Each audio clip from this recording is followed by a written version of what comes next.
오늘 본문에서 예수님은 제자들이 이 세상으로부터 미움을 받게 될 것을 말씀하셨습니다. 예수님을 믿으면서 우리가 기대하는 바는 세상으로부터 미움받는 것이 아니죠. 그런데 예수님은 세상이 예수님을 미워한 것 같이 제자들도 세상으로부터 미움을 받게 될 것이다 라고 하셨습니다.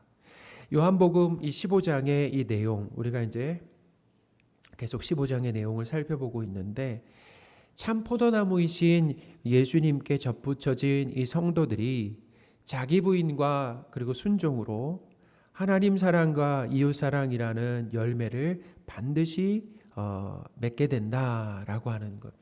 이 열매라고 하는 것은 인간 스스로, 성도들이 스스로 맺을 수 있는 것이 아니라 하나님과 예수 그리스도께서 도우심으로 성도는 자기 부인과 순종, 그러므로 하나님 사랑과 이웃 사랑의 열매를 맺게 된다라는 거죠. 예수님은 성도들이 맺게 되는 이 사랑의 열매에 대한 말씀을 하시다가 갑자기 제자들이 세상으로부터 미움을 받게 될 것이라고 하셨습니다. 예수님께서 이 대화를 다른 주제로 바꾸신 걸까요? 아니면 성도들이 사랑의 열매를 맺게 되면은 세상으로부터 미움을 받게 된다라고 하는 말씀을 하신 걸까요? 후자입니다. 성도가 하나님과 예수님의 도움으로 이 사랑의 열매를 맺게 되면 성도는 세상으로부터 미움을 받게 된다라고 하는 겁니다. 18절입니다. 세상이 너희를 미워하면 너희보다 먼저 나를 미워한 줄을 알라. 아멘. 세상이 이 제자들을 미워하면 먼저 예수님을 미워한 줄 알라. 그러니까 이미 세상은 예수님을 미워했다라는 거죠. 그리고 예수님을 따르는 누구도 미워한다라는 거예요. 믿고 따르는 제자들도 미워하게 될 것이다. 근데 너희들을 미워할 때 기억할 것은 너희들보다 먼저 예수님을 미워했다라고 하는 것을 알아라라는 거죠. 성도가 하나님과 이웃을 사랑하는 자로 성숙해질수록, 우리가 그러니까 하나님과 이웃을 사랑하는 자로 이렇게 성숙해질수록 어떤 일이 벌어지냐면 세상은 성도를 미워하게 된다라는 거죠.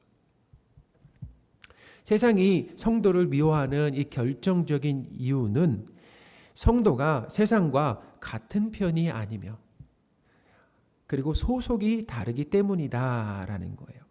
성도는 하나님의 사랑과 이 선택으로 악한 세상에서 건짐을 받았습니다. 구원을 받았다라는 거죠. 그리고 하나님 나라 백성으로 소속이 옮겨졌다라는 거예요.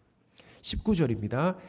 너희가 세상에 속하였으면 세상이 자기의 것을 사랑할 것이나 너희는 세상에 속한 자가 아니요 도리어 내가 너희를 세상에서 택하였기 때문에 세상이 너희를 미워하느니라. 아멘. 성도는 구원받고 난 이후에 여전히 세상 속에서 살아갑니다. 하나님이 구원받고 나서 바로 하나님의 나라 천국으로 이렇게 데려가신 게 아니에요. 이 땅에 남겨두셨다는 거예요. 이 땅에 이렇게 여전히 살지만 그러나 소속이 바뀌었죠. 하나님 나라 백성으로 사는 것이다 라는 거예요. 골로새서 1장 13절입니다. 그가 우리를 흑암의 권세에서 건져내사 그의 사랑의 아들의 나라로 옮기셨으니. 아멘. 그는 누구냐면 하나님이죠. 하나님은 우리를, 성도를 흑암의 권세, 이 세상에, 악한 세상에서 어떻게 해요? 건져냈다라는, 죄 가운데서 건져내서 그의 사랑의 아들의 나라로 옮길 것이다가 아니라 옮기셨으니라고, 이미 옮겨졌다라는 겁니다. 하나님 나라 백성인 이 성도는 삶의 목적과 삶의 방식이 세상 사람들과 다릅니다. 다르게 산다라는 거예요. 삶의 목적도 다르고 삶의 방식도 다르다라는 거죠. 예수님을 믿기 전에는 오로지 나만 사랑하고 내 행복을 인생의 목적으로 삼으며 이기적으로 살았죠. 신자가 된 이후에는 하나님을 위해, 나를 위해서가 아니라 이제는 하나님을 위해 하나님과 이웃을 사랑하면서 하나님께서 기뻐하시는 삶을 살다가 하나님이 부르시면 하나님 나라에서 영원히 살 것을 소망하면서 산다라는 거예요. 이렇게 삶의 목적이 달라진 성도는 세상 사람들이 가치 있게 여기는 돈, 지위, 인기, 안정에 집착하지 않습니다. 세상 사람들이 이렇게 자신의 뜻을 이루기 위해서 동분서주하면서 이런 것들을 얻기 위해서 시간과 에너지를 낭비할 때 성도는 보이지 않는 하나님 나라의 소망을 두고 왕이신 하나님의 뜻을 이루기 위해서 살아간다라는 것입니다. 고린도후서 4장 18절입니다. 우리가 주목하는 것은 보이는 것이 아니요 보이지 않는 것이니 보이는 것은 잠깐이요 보이지 않는 것은 영원함이라. 아멘. 성도는 이 땅에서의 삶이 전부가 아니에요. 끝이 아님을 안다라는 거예요. 이 세상이 끝이가 아니에요. 다음 세상이 있다라는 거죠. 그래서 이 세상의 삶을 마치면 하나님 아버지 집에서 영원히 살 것을 안다라는 겁니다. 고린도후서 5장 1절입니다. 만일 땅에 있는 우리의 장막집이 무너지면 하나님께서 지으신 집 곧 손으로 지은 것이 아니요 하늘에 있는 영원한 집이 우리에게 있는 줄 아느니라. 아멘. 땅에 있는 우리의 장막집이 무너진다라고 하는 이 땅의 삶이 끝난다. 죽는다. 죽으면 하나님께서 지으신 집, 사람이 지은 집이 아니라 하나님이 지으신 집, 영원한 집이 우리에게 있을 줄 안다. 그러니까 하나님의 나라에서 영원히 살게 된다라는 거죠. 아버지 집에서 영원히 살게 된다라는 거예요. 마치 어린아이가 놀이터에서 친구들과 재밌게 놀다가 저녁 때 어머니가 부르시면 아쉽지만 놀던 것을 어떻게 해요? 다 두고. 그러니까 우리가 가지고 있었던 것을 다 두는 거죠. 우리의 소유도 다 두고. 그렇죠? 우리의 지위도 다 두고. 관계도 다 두고. 이 땅에 두고. 그리고 다 두고 놓고 어떻게 해요? 집으로 돌아가는 것과 같다. 그러니까 우리는 이 땅에서 잠깐 동안 하나님께서 주신 이 배역과 이 자원을 가지고 살다가 하나님께서 부르시면은 다 놓고 하나님께 가는 겁니다. 구약에서 하나님을 토기장이라고 얘기하잖아요. 우리는 그가 빚으시는 뭐라고 얘기합니까? 진흙이라고. 토기장이. 하나님을 토기장이라고 하시잖아요. 그러니까 하나님은 인생의 연출자다라는 거예요. 그래서 우리에게 각자의 배역을 잠깐 동안 맡겨주셨습니다. 잠깐 동안 맡겨주셨어요. 어떤 사람은 남성으로 살고 어떤 사람은 여성으로 살고 어떤 사람은 부하게 살고 어떤 사람은 가난하게 살고 어떤 사람은 높은 지위를 갖고 어떤 사람은 지위가 없고 어떤 사람은 건강하고 어떤 사람은 질병 가운데 살고 어떤 사람은 비장애인으로 살고 어떤 사람은 장애인으로 사는 이런 삶들이 잠깐 동안 하나님 맡겨두셨다는 거예요. 영원히 이렇게 사는 것이 아니에요. 잠깐 동안 이 땅에서 하나님께서 우리에게 배역을 허락하셨다라는 거죠. 성도는 하나님께서 잠깐 동안 맡기신 이 배역에 성실히 살다가 어떻게 해요? 부르시면 다 놓고 그 자리를 놓고 가는 거죠. 장애인으로 살았던 삶도 놓고 가는 거 아니겠습니까? 할렐루야. 가난하게 살았던 삶도 다 놓고 가는 거 아니겠습니까? 할렐루야. 질병 가운데 살았던 삶도 다 놓고 가는 거 아니겠습니까? 외로움 가운데 살았던 삶도 다 놓고 가는 거 아니겠습니까? 다 놓고 하나님 아버지께로 가는 것이다 라는 거예요. 이렇게 인생의 목적이 다르니 삶의 방식도 다르다라는 거예요. 성도는 시간과 돈과 힘도 세상 사람들과 다르게 사용한다라는 거죠. 성도는 시간을 쓸 때 사실 이 시간이라고 하는 것은 이 땅에서만 시간이 있어요. 죽고 나온 다음에 시간이 있습니까? 없습니까? 시간이 없어요. 거긴 영원이에요. 나이도 세지 않는 거죠. 그냥 영원으로 들어가는 거예요. 죽으면 어디냐면 우리는 영원으로 들어가는 겁니다. 이 땅에서만 시간을 경험하는 거예요. 하나님께서 우리에게 이 시간을 인생을 허락하셨는데 성도는 이 시간을 귀한 시간을 나만을 위해 쓰지 않는다. 사람들도 그러잖아요. 시간을 아주 귀하게 여겨서 시간을 뭐로 비유합니까? 예? 시간이 돈이죠. 시간이 금이다. 그러니까 그만큼 시간이 가치 있는 거잖아요. 성도는 시간을 어디에 쓰냐? 하나님께 예배 드리는 것에 시간을 우선적으로 쓴다라는 것입니다.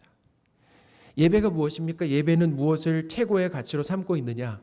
그리고 무엇을 제일 중요하게 생각하느냐가 예배 대상이 된다라는 것입니다. 그것이 예배 대상이 되는 거예요. 내가 최고로 여기는 것, 최고의 가치로 여기고 가장 중요한 것이 나에게 뭐냐면 그것이 예배 대상이 된다는 거예요. 하나님을 예배한다라고 하는 것은 하나님을 내 마음의 첫 자리에 두고 첫 번째로 사랑하고 제일 중요한 분으로 고백하는 것입니다. 그러니까 우리가 오늘 예배를 드린다라고 하는 것은 나에게 가장 중요한 분은 하나님입니다라고 고백하는 것이 바로 예배다라는 거예요. 사람은 누구나 예배 대상이 있습니다. 자, 이것을 잘 들어보세요. 예수님을 믿지 않는 사람들도 예배의 대상이 있다라는 거예요. 어떤 사람은 돈을 예배의 대상으로 여깁니다. 그러니까 돈이 뭐예요? 가장 중요하다. 이게 예배의 대상이라는 거예요. 어떤 사람은 사람을 예배의 대상으로 삼는 거예요. 나는 사람이 정말 중요하다. 그래서 사람을 얻기 위해서 뭘 씁니까? 돈을 쓴다라는 거예요. 시간을 쓴다라는 거예요. 왜냐하면 사람이 나에겐 중요하니까. 인기를 예배의 대상으로 삼기도 하고 여행이나 음식이나 이 물건을 사는 것. 그래서 사람들이 뭐예요? 돈 벌어서 소비하는 것. 그리고 취미, 스포츠일 수가 있다라는 거죠. 우리는 주일날 하나님 앞에 예배할 때, 지금 예배하러 하나님 앞에 나왔잖아요. 근데 사람들은 들로, 산으로, 강으로, 바다로 가고 대형 쇼핑몰이나 마트나 경기장에 가서 예배를 드린다라는 것입니다. 그것도 예배를 드리는 거예요. 거기 가서. 성도는 하나님을 예배합니다. 그래서 오늘 사실 이 주일이 참 귀한 시간이잖아요. 사람들에게는. 그죠? 쉬는 이 시간. 이 귀한 시간을 누구에게 드리는가? 하나님 앞에 드리죠. 하나님을 예배하는데 열심을 내는 성도들을 세상 사람은 어떻게 평가합니까? 거기 참 잘하고 있습니다 라고 하지 않죠. 어떻게 그렇게 재미없는 삶을 사냐고. 또 예배를 드리면 쌀이 나오냐 밥이 나오냐 라고 얘기하고, 예배를 그렇게 자주 드릴 필요가 뭐 있냐, 절에 가는 것처럼 가끔 한 번씩 하면 되는 거지, 그렇게 막 그 매일 새벽마다. 그러니까 뭐냐면 예배의 가치와 의미를 깎아내리는 거죠. 그걸 잘 모르는 겁니다. 또한 성도는 자신을 드러내면서 자랑하고 또 자랑하지 않는다라는 거예요. 하나님을 자랑하며 예수님을 전하는 삶에 관심을 갖게 된다라는 거죠. 자신을 위해 돈을 모아두고 소비하기보다는 이웃과 나누는 삶에 열심을 낸다라는 거예요. 이렇게 성도가 세상과 다른 삶의 목적과 방식으로 살아갈 때 세상은 성도를 인정하면서 지지해 주기보다는 미워한다라는 거예요. 그 삶의 방식이 어리석다라고 얘기를 한다라는 겁니다. 예수님의 삶을 봐도 알 수가 있는 거죠. 예수님의 삶. 예수님은 이 땅에서 하나님 사랑과 이웃을 사랑하시며 하나님의 뜻을 이루기 위해서 사셨다라는 거예요. 예수님은 부나 지위를 좀 더 획득하시려고 하는 것을 인생의 목적으로 삼지 않으셨어요. 예수님은 예수님을 따르겠다라고 하는 사람에게 이렇게 말씀하셨습니다. 나는 머리 둘 곳도 없다라고 말씀하셨죠. 이 말은 뭐냐면 집이 없으셨다라는 거예요. 그러니까 예수님을 따름으로 인해서 어떤 기대가 있었던 거죠. 근데 나를 따라오면 어떻게 해요? 나와 같은 삶을 살게 될 것이다. 그러니까 집이 없는 삶을 살게 될 것이다 라고 말씀하신 거예요. 마태복음 8장 20절입니다. 예수께서 이르시되 여우도 굴이 있고 공중에 새도 거처가 있으되 인자는 머리 둘 곳이 없다 하시더라. 아멘. 예수님은 식사할 틈이 없이 사람들에게 하나님의 말씀을 가르치셨어요. 병자들을 고쳐주시고 귀신을 내쫓아 주셨습니다. 사람은 절대로 흉내낼 수 없는 사역을, 기적과 같은 일들을 그렇게 베푸셨지만 돈을 받고 하신 것이 아니라 다 어떻게 하셨습니까? 무상으로, 공짜로 그렇게 해주셨다라는 것입니다. 그런데 세상은 예수님을 미워하고 심지어 십자가에서 죽이기까지 했다라는 것입니다. 우리의 기대와는 전혀 다르죠. 예수님께서 이 땅에서 하나님 사랑과 이웃 사랑을 보여주면은 어떤 일이 일어날 거라고 우리가 기대합니까? 세상 사람들은 예수님을 믿게 되고 예수님의 삶을 본받아서 세상이 천국으로 변화될 것으로 이렇게 생각을 하잖아요. 어떻게 보면 이게 상식적인 거라고 생각이 되는데, 그런데 유대인들은 예수님을 미워해서 결국 죽였다라는 거죠. 성도의 삶도 마찬가지입니다. 이 땅에서 이웃을 사랑하며 거룩한 삶을 살면 세상으로부터 미움을 받게 된다라는 거예요. 세상은 자신과 다른 목적과 다른 삶의 방식을 사는 사람들을 불편해한다라는 것입니다. 못마땅하게 생각하고 미워하면서 심지어 죽이려고까지 한다라는 거예요. 성도가 세상에 사랑을 보여주면 세상은 이 성도의 사랑으로 인해서 자신의 사랑 없음이 드러나게 되는 거 아니겠습니까? 성도가 사랑을 하면 세상 사람들이 그 모습을 보고 칭찬하는 것이 아니라 뭐예요? 나에게 사랑이 없음이 드러나는 거 아니겠습니까? 그러니까 내 죄가 드러나는 거죠. 그러므로 성도를 미워하게 된다라는 거예요. 죄인은 누군가 자신의 죄를 지적하고 드러내면 그걸 고마워하지 않습니다.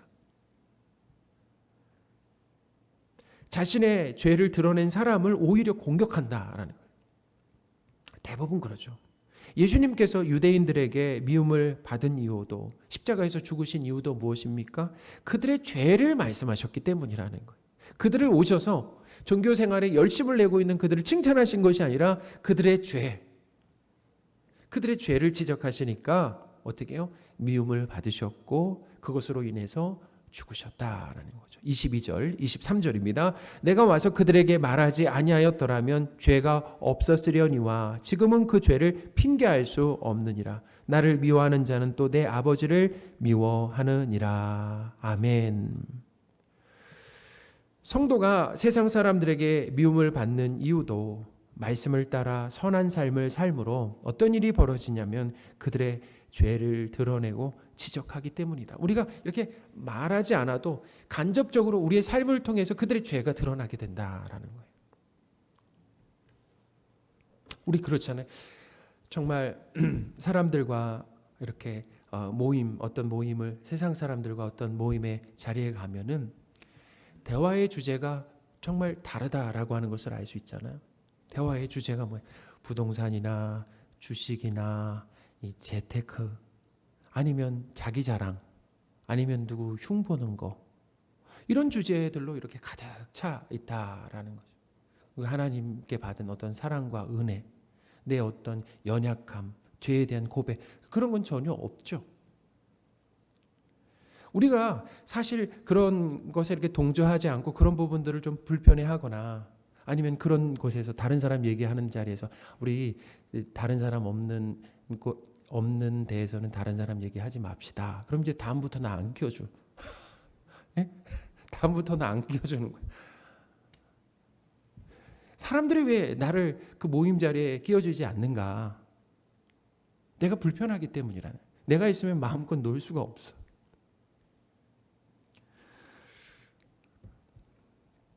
전도도 마찬가지입니다. 예수님을 증거하는 일도 마찬가지예요.